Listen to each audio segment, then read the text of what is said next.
नमस्कार, मैं सोनी ओझा और आप देख रहे हैं न्यूज़ प्लस 21। आइए एक नजर डालते हैं देश विदेश व राज्य की 21 प्रमुख खबरों पर।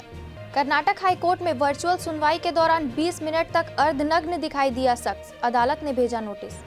ओमिक्रॉन को लेकर कोविड-19 गाइडलाइन की अवधि 31 दिसंबर तक बढ़ी, केंद्र ने कहा नियमों का सख्ती से करे पालन। राज्यसभा सांसदों के निलंबन पर नाराज विपक्ष, सभापति ने निलंबन रद्द करने से किया इनकार। राहत की खबर, RT-PCR टेस्ट को मात नहीं दे पाएगा ओमिक्रॉन, आएगा पकड़ने। दिल्ली में नवंबर महीने में कोविड से 7 मरीजों की मौत, अब तक 25,098 की गई जान। विजय माल्या अवमानना मामले में SC हुआ सख्त, कहा बहुत इंतजार कर लिया, अब 18 जनवरी को आखिरी सुनवाई। संजय दत्त ने CM पेमा खांडू का अरुणाचल प्रदेश के ब्रांड एम्बेसडर बनाने के लिए जताया आभार। गुजरात के राज्यपाल ने छत्तीसगढ़ राज्य भवन एवं छत्तीसगढ़ी व्यंजन की सराहना की। राजधानी में दूसरे की जमीन को अपना बताकर 21 लाख में बेचा, आरोपी को पुलिस ने दबोचा। धान खरीदी से पहले बारदाना विवाद, कृषि मंत्री रविंद्र चौबे के आरोप पर बृजमोहन अग्रवाल का पलटवार। ग्रीन आर्मी संस्था की बेहतरीन पहल, अब राजधानी रायपुर होगा पॉलीथीन मुक्त। अब रिलायंस जियो मार्ट घर घर पहुंचाएगा राशन का सामान। 12 दिसंबर को गोवा जाएंगे TMC महासचिव अभिषेक बनर्जी, बनाएंगे पार्टी की रणनीति।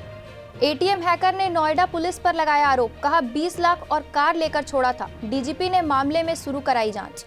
सिविल सेवा मेंस परीक्षा की आवेदन की लास्ट डेट कल। ओमिक्रॉन वेरिएंट के खतरे से निपटने के लिए भारत में भी लगेगी बूस्टर डोज, सरकार कर रही मंथन। कंगना रनौत को मिल रही जान से मारने की धमकी, पुलिस ने दर्ज किया केस। 17 वेस्टर्न डिस्टर्बेंस से बदलेगा मौसम, दिसंबर के पहले हफ्ते में बारिश से उत्तर भारत में बढ़ेगी ठंड। उड़ीसा आंध्र प्रदेश के तटीय क्षेत्रों तक चक्रवाती तूफान के शनिवार को पहुंचने की आशंका। दिल्ली में एक ही परिवार के 4 सदस्य घर में मृत मिले, गुत्थी सुलझाने में जुटी पुलिस।